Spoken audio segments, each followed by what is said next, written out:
Japan spent $1 billion building a wall against the ocean. But the engineers who designed it knew something shocking. This wall was never meant to stop the biggest tsunami.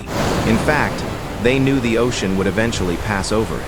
So why would a country spend billions of dollars building a defense system that cannot completely defend itself? The answer reveals something surprising about how Japan is not trying to defeat the ocean, because Japan already knows something most people refuse to accept.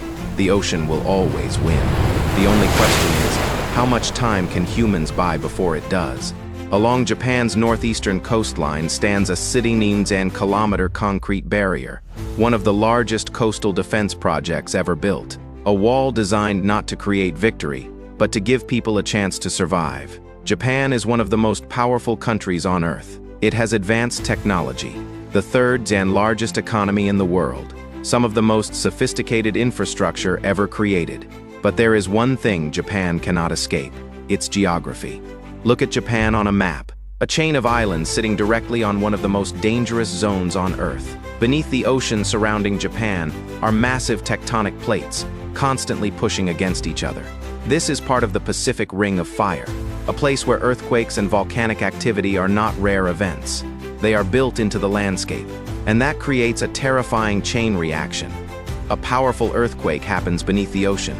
The seafloor suddenly moves. Millions of tons of water are pushed upward, and within minutes, a wall of water begins racing toward the coast. A tsunami. For people living along Japan's northeastern coastline, the ocean has always been both a gift and a threat. The sea provides food. It creates trade. It builds coastal cities. Generations of families have depended on it. But the same ocean that gives life can also take it away. For decades, Japan believed it had found the answer. Build higher walls, create stronger barriers, stand between the people and the sea. And for many years, these concrete defenses represented something more than engineering. They represented confidence, a belief that humans could build something strong enough to control nature. But on March 20th, that belief collapsed. A magnitude 7.9 earthquake struck off the coast of northeastern Japan, one of the strongest earthquakes ever recorded. Minutes later, a massive tsunami moved toward the shore. In some areas, waves climbed higher than tsunami eaters. Some coastal defenses that had protected communities for decades were overwhelmed within minutes. Walls were broken. Barriers were overtopped. Entire towns disappeared beneath the water. And Japan was forced to face a brutal question. If a wall cannot stop the ocean, why build an even bigger one? The answer would change the way humans think about defending against natural disasters. Because the goal was no longer to create a wall that could never fail. The new goal was something far more realistic. Slow the water, reduce the damage, create more time, save more lives. And that idea would eventually become one of the largest coastal engineering projects ever attempted. Not a wall designed to win a war against the ocean, but a system designed to help humans survive one. Part R, the wall that was never meant to win Idu. 从来不是为了胜利而建造 the town English voiceover script for decades.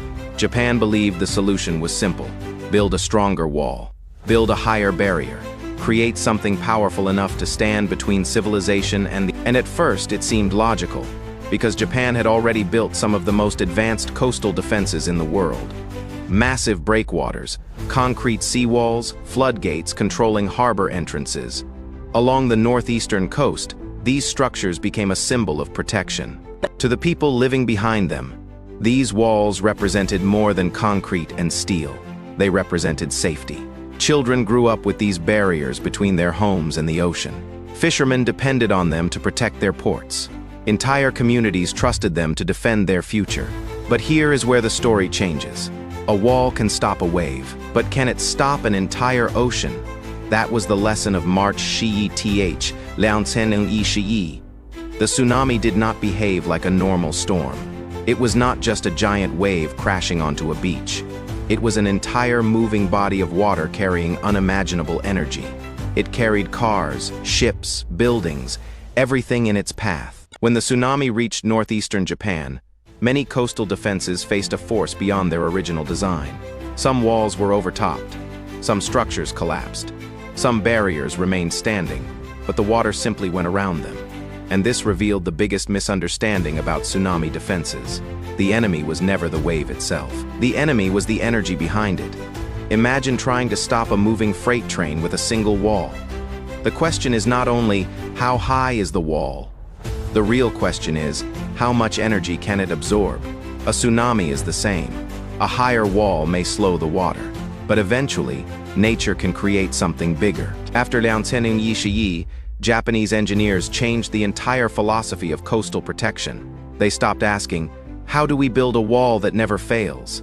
Because such a wall does not exist. Instead, they asked, how do we reduce the damage when failure happens? This was a completely different way of thinking. The new defense system had 3 goals. First, slow the water. Reduce the speed at which the tsunami moves inland. Second, reduce the impact. Protect important areas such as homes, ports, roads, and critical infrastructure. Third, create time. Because during a tsunami, time is the most valuable resource. A few extra minutes can mean thousands of people reaching higher ground. And that is the strange truth about Japan's 39-kilometer tsunami wall. It was never designed to be unbeatable. It was designed to delay the inevitable. Because engineers understood something important. The ocean will eventually win. The question is not whether humans can stop it. The question is whether humans can survive it. That single idea transformed Japan's approach. The new coastal defense system was not a single giant wall. It became a network, different sections, different designs, different strategies based on geography. Because the Japanese coastline is not one simple line. Every kilometer creates a different challenge. A narrow bay can amplify water. A flat coastline can allow flooding to travel deep inland. A fishing village has different needs from a major industrial port. So Japan did not build one identical wall. It built a massive coastal defense system adapted to each location. Some areas received enormous concrete seawalls, structures rising more than 10 meters above sea level, thousands of tons of reinforced concrete designed to face powerful waves, saltwater corrosion, typhoons, and decades of exposure. But the most important part of these walls is something you cannot see. The foundation, because when a tsunami arrives, the biggest danger is not only the height of the water, it is the force underneath. Moving water can dig beneath structures. It can weaken foundations. It can destroy a wall from below. So engineers had to do something much more difficult than simply building higher. They had to build deeper. Some foundations extend dozens of meters underground. Massive piles anchor the structures into stronger layers of earth. The goal was not just to build a wall, it was to build infrastructure capable of fighting the ocean for decades. But technology was only one part of the challenge. The other challenge was human, because Japan's coast is not empty land. It is where people live. Building a 39-kilometer tsunami defense system was not just an engineering challenge. It was a human challenge. Because Japan's coastline is not an empty battlefield between humans and nature. It is where communities have existed for generations. Along the northeastern coast of Japan, the ocean is not just scenery, it is part of everyday life. Fishing boats leave before sunrise. Families have passed down fishing traditions for generations. Ports connect small towns to the rest of the country. The sea provides food. It provides jobs. It provides identity. And that created a difficult question. How do you protect people from the ocean without separating people from the ocean? After the Lianzhening Yishiyi disaster, many residents understood why stronger defenses were necessary. They had seen what happened when the ocean broke through. They had lost homes. They had lost businesses. They had lost family members. For many people, another barrier was not a symbol of fear. It was a promise that history would not repeat itself. But not everyone agreed, because a massive concrete wall changes more than the coastline. It changes the way people experience the place they call home. For generations, coastal residents woke up and saw the ocean. Children played near the shore. Fishermen watched the weather and tides. The sea was always visible, always present. But when giant seawalls rose higher and higher, something disappeared. The view in some communities, residents found themselves living behind massive concrete structures. The ocean that shaped their culture was now hidden behind walls. Some people argued this is the price of survival. The Lianzhening Yishiyi tsunami proved that beautiful coastlines can also become deadly places. A wall may block the view, but it may also block the next disaster. Others worried about something more subtle. They feared the walls could create a dangerous illusion, the belief that we are safe now. And that may be the biggest danger of all, because history has shown something important. The greatest risk is not having no protection. The greatest risk is believing protection can solve everything. Before Tsunami, Japan already had some of the most advanced disaster preparation systems in the world. It had seawalls. It had warning systems. It had evacuation plans. But when a disaster exceeds expectations, every single defense has limits. This is why modern disaster prevention cannot rely on concrete alone. A wall can slow water. A warning system can provide information. An evacuation route can save lives. But none of them can replace human decisions. A tsunami defense system is not just about engineering. It is about people, their choices, their preparation, their ability to understand danger before it arrives. That is why Japan's new approach became much broader. The seawalls were only one piece of a much larger system. A system combining stronger infrastructure, faster warnings, safer evacuation zones, better education, and smarter city planning. Because the biggest mistake would be believing that a wall can replace preparation. The Tsunami tsunami defense line represents a new idea. Humans are not powerful enough to control nature, but humans are intelligent enough to adapt, and that is where the real debate begins. Because this project raises a question that goes beyond Japan.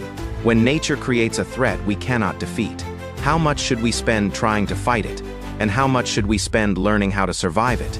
A kilometer wall, sure $1 billion, hundreds of massive concrete structures. It may be one of the largest coastal defense projects ever attempted. But years later, one question remains. Did it actually work? If the standard is simple, did it stop every tsunami? The answer is no, and that was never possible. Because the ocean has no fixed limit. Humans design structures based on the disasters they have already experienced. But nature does not follow historical records. The next earthquake can be stronger. The next tsunami can be higher. The next disaster can break the assumptions behind every calculation. So the real purpose of Japan's tsunami defense system was never to create a perfectly safe coastline. It was designed to change the outcome. A wall may not stop the ocean completely, but it can slow the water.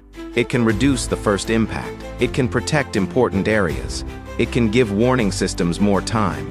And it can give more people a chance to escape. Because during a disaster, time is not measured in hours. It is measured in lives. That is why many engineers describe tsunami walls differently. They are not shields.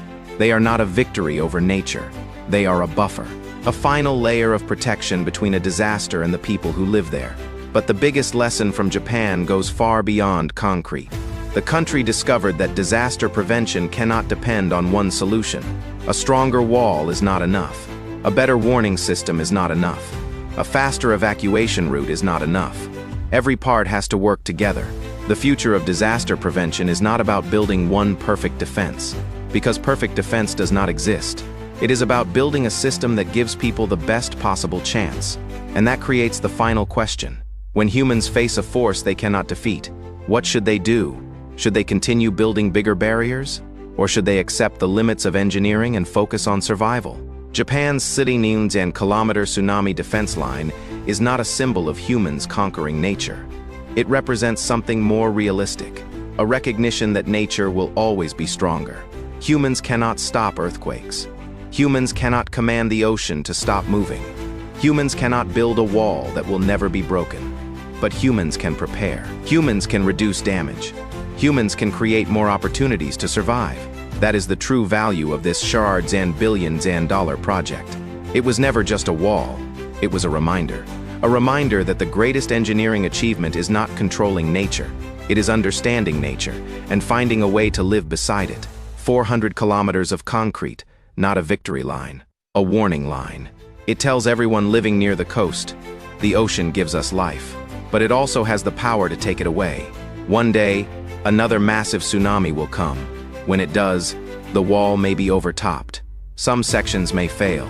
Some areas may still suffer damage. But if it allows more people to evacuate, if it reduces then it has done what it was built to do. Because this project was never created to prove that humans can defeat the ocean. It was created to prove something else. When the ocean cannot be stopped, humans can still choose how to face it.